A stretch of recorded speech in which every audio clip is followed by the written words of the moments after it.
Film pertama adalah The Invisible Guest atau Contratimpo. Nah, film ini menceritakan seorang pengusaha muda yang sukses dan sedang bersinar bernama Adrian Doria.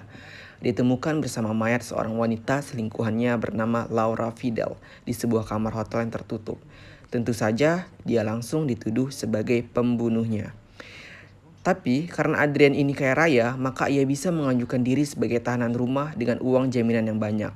Sebelum persidangan dimulai, ternyata ada kabar bahwa akan ada saksi baru yang akan memberatkannya. Pengacaranya, Felix Leiva, kemudian mengirimkan seorang lawyer wanita handal bernama Virginia Goodman ke rumahnya untuk menganalisis kasus dan membuat skenario kemenangan. Jadi, Virginia Goodman ini datang 3 jam lebih awal ke rumahnya dengan alasan harus menganalisa dan menyiapkan skenario yang terbaiknya. Nah, kemudian Adrian ini kemudian akan dicecar dengan sedetail-detailnya pertanyaan untuk mengetahui ikhwal kasus pembunuhan yang menimpanya. Ternyata ada masalah di masa lalu yang mengungkapkan kasus ini. ¿Qué le sugiere este puzzle? ¿Qué le sugiere a usted? Film kedua berjudul Forgotten. Film ini menceritakan seseorang bernama Jin Shock mengidap penyakit neurasthenia. Penyakit tersebut mengharuskan penderitanya mengalami kejadian secara berulang kali sehingga disebut sebagai halusinasi. Ia, kakak, ibu, dan ayahnya baru saja pindah ke rumah baru. Nah, pada rumah tersebut terdapat keanehan yang membuat ia bertanya-tanya, seperti suara-suara aneh dan kamar yang tidak boleh dimasuki. Pada suatu malam, ia dan kakaknya pergi keluar untuk mencari udara segar. Namun, kakaknya diculik oleh segerombolan orang yang tidak dikenal. 19 hari berikutnya, kakaknya kembali dengan selamat, namun lupa dengan masalah yang terjadi sebelumnya. Nah, kemudian ia curiga terhadap kakaknya karena terjadi perubahan terhadap kakaknya, seperti sering mengendap tengah malam, dan awalnya kakaknya itu pincang di sebelah kanan, tiba-tiba pincang di sebelah kiri. Nah, film ini akan menghipnotis penonton untuk terus menebak-nebak apa yang akan terjadi selanjutnya pada Jin Shock, Yu Shock, dan keluarga mereka.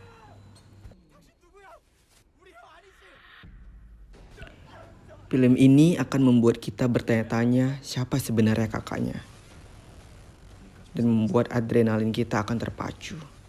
Film ini merupakan salah satu film Korea yang menurut gua film yang terbagus dan endingnya sangat sedih. 고작 그게 궁금해? 진실을 찾아야만 한다. 기억의 밤. Film ketiga berjudul The Tourist.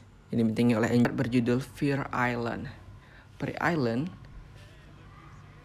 menceritakan tentang 5 remaja yang berlibur di sebuah pulau terpencil. Malam pertama di pulau tersebut diisi dengan pesta ala remaja barat. Paginya mereka dikejutkan dengan meninggalnya nahkoda kapal yang tewas dan mayatnya tergantung di atas pohon. Kondisi ini diperparah dengan hilangnya kapal yang hanya satu-satunya. Akhirnya mereka terdampar di pulau itu dan menjadi incaran seorang pembunuh misterius. Dengan susah payah, kelima remaja itu mempertahankan diri dari ancaman pembunuhan misterius itu. Namun, pada akhirnya kelima remaja ini tewas satu persatu. Kunci film ini adalah kesaksian dari seorang bernama Megan kepada pihak kepolisian karena hanya ia yang selamat. Film ini akan membuat Anda bertanya-tanya siapakah pembunuhnya, dan Anda akan terkejut pada akhirnya. They have to stick together. Oh my god. The words, they have to mean something. Could it be a name? Gina, Angie. Anne? whoever it is, you're trying to tell us something. Or die alone. We gotta get the hell off this island.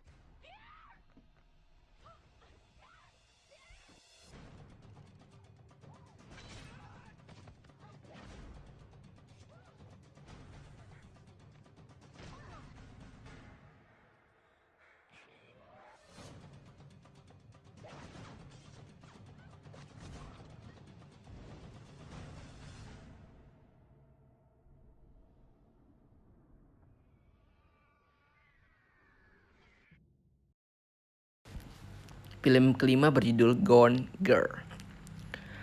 Film ini menceritakan seorang yang bernama Amy Dunn menghilang yang diperankan oleh Rosamund Pike, dan Nick Dunn yang diperankan oleh Ben Affleck, yaitu sang suaminya, melaporkan hal tersebut kepada kepolisian setempat setelah Nick melihat isi rumahnya yang berantakan dan istrinya tidak ada di rumah.